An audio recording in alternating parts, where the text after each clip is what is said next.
Hello and welcome, I'm Snorri and we are battling with Izzet Blitz in our first round in the Pauper League. This hand is okay, we are on the play, we have probably turn 3 Nivik Cyclops, first turn Terramorphic Expanse into Ponder I guess, and then the Preordain. So let's keep this hand and we play against Allen Winden. And let's see, he capped, we played the Terramorphic Expanse and passed the turn, crack it at the end of the opponent's turn. He plays a Dismal Backwater, so probably he'll play Dimir Control. And sorry, I see I forgot to display the card preview window. There we go. You don't need to see the chat. That's good. Okay, so as I said, we are probably playing against Dimir Control. It's one of the worst matchups, probably. So let's start off with the Ponder. We see a Gitaxian Probe, Gush, and Teemo Battle Rage. This means we could win as soon as turn 4 with the Battle Rage and the Gitaxian Probe. But playing against Dimir Control, I don't want to go all in on one Nivik Cyclops. So I think what we are going to do is we keep the Gitaxian Probe so we can see if the coast is clear to resolve a Nivik Cyclops, so we don't shuffle. Then we play the Terramorphic Expanse and we will shuffle away the other cards soon.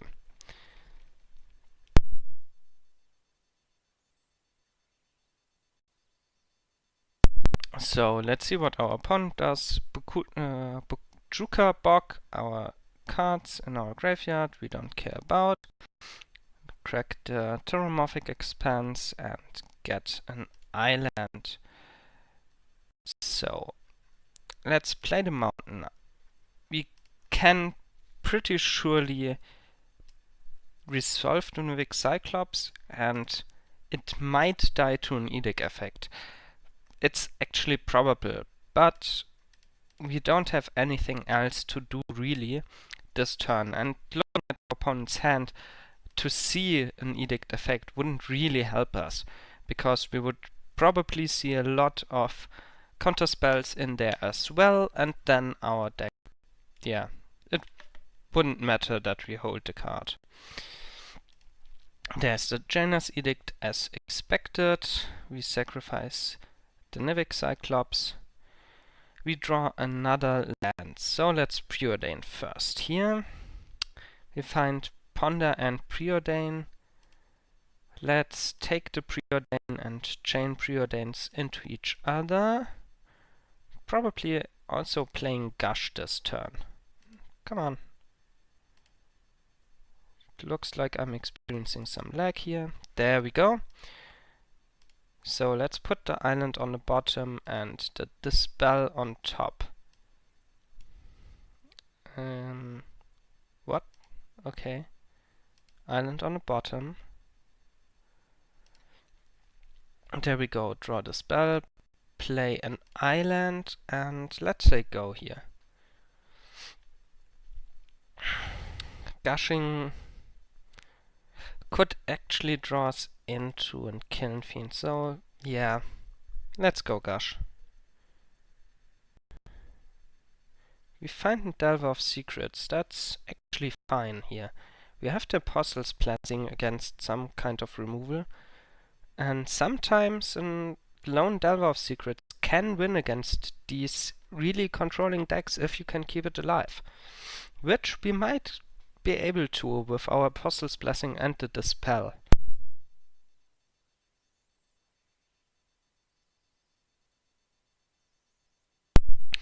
So there's an invoked Muldrifter. This shows we might be looking for lands, which really helps us. So this shows if we can stick a threat here, might be able to survive. There's a Dimir aqueduct, so no need for lands. He picked up an untapped land here, so he probably wants to play next turn another Muldrifter.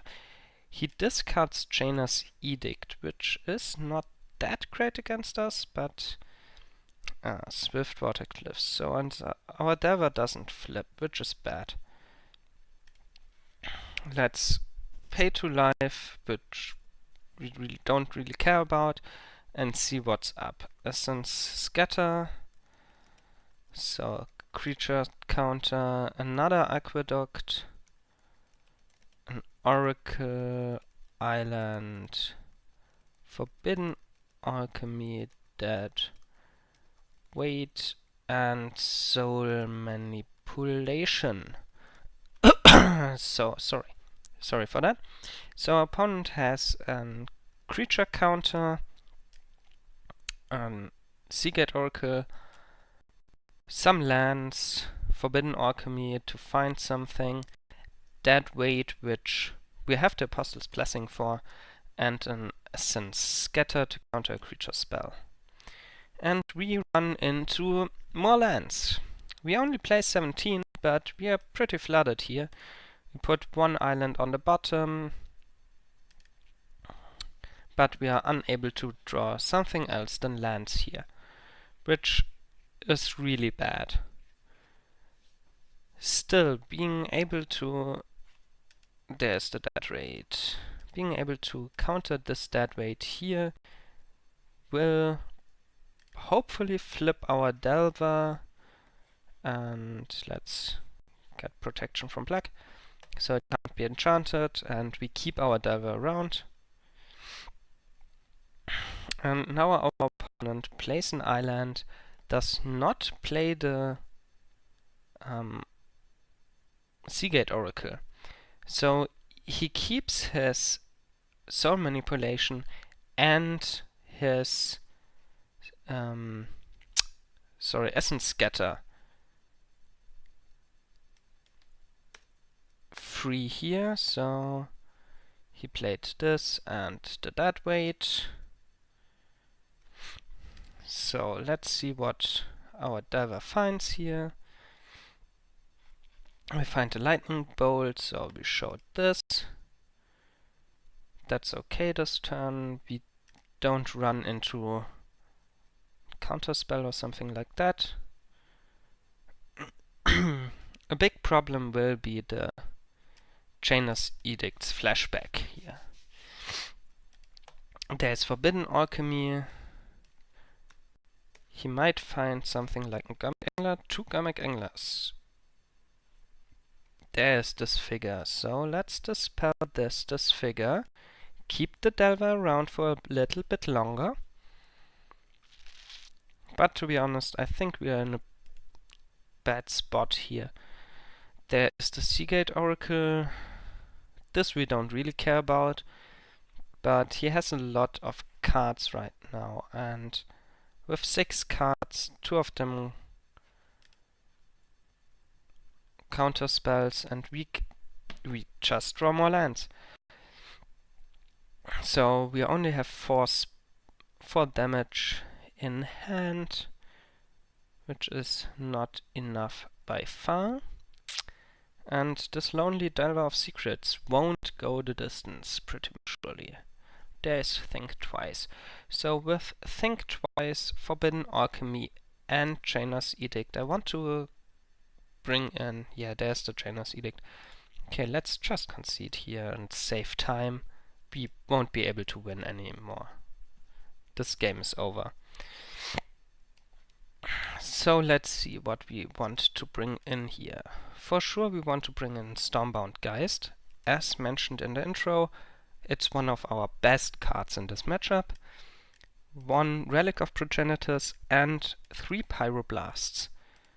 And probably the 2 Dispels, which is a lot of cards we want to bring in, but we have a lot of cards to bring out also. We don't really need those 2 Brainstorms. Mutagenic Growths and Gutshots are pretty bad in this matchup. So 3 more. Let's bring out 2 lightning bolts and 1 Timo battle rage. We go down some combo potential with this, but we bring in a lot of interaction with our opponent's deck, and the most important thing, we bring in the Stormbound Geists, and so with this we have 15 creatures right now in our deck, which helps us drawing them, and hopefully the one for one removal isn't that backbreaking. So this hand, we have an island, which is the mana source we want with 1-landers, but we have nothing to do with it. We could go into a Gitaxian Probe and hope to rip a mountain, and then, even then, we wouldn't do much at all. So we have to mulligan this. And this hand is really bad again.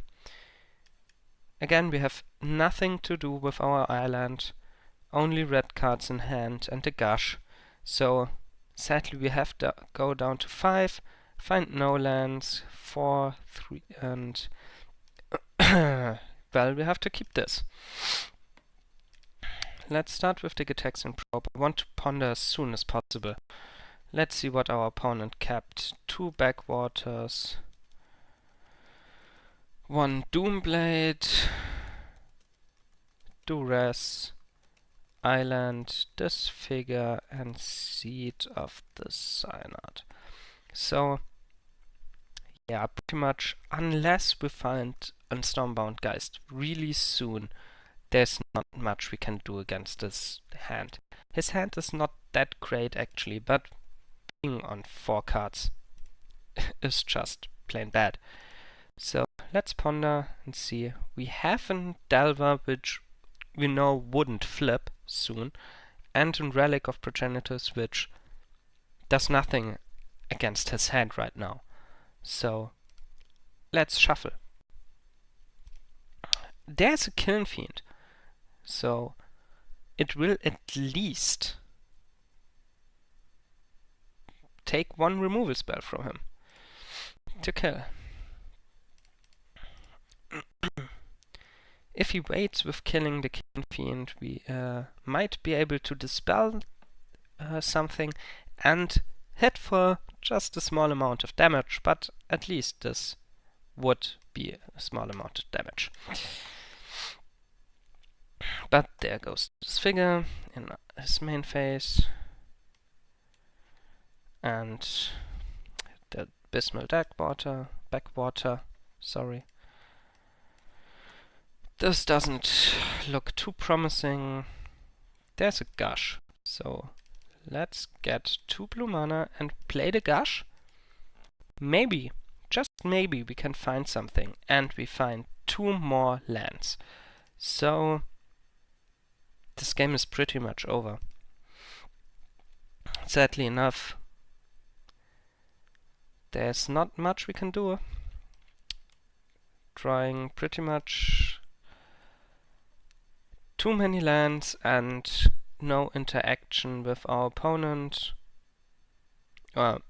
Nothing he can't interact with, actually. So he gets the Forbidden Alchemy. He has still Doomblade in hand for our Nivik Cyclops. Now, Deep Analysis to draw even more cards. Let's get an island. And Preordain. So, let's go for the Nivik Cyclops. This will trigger Doomblade from him, at least. And, even better, it might make us able to cast a Preordain and not run into a counter spell here. Sorry, one moment.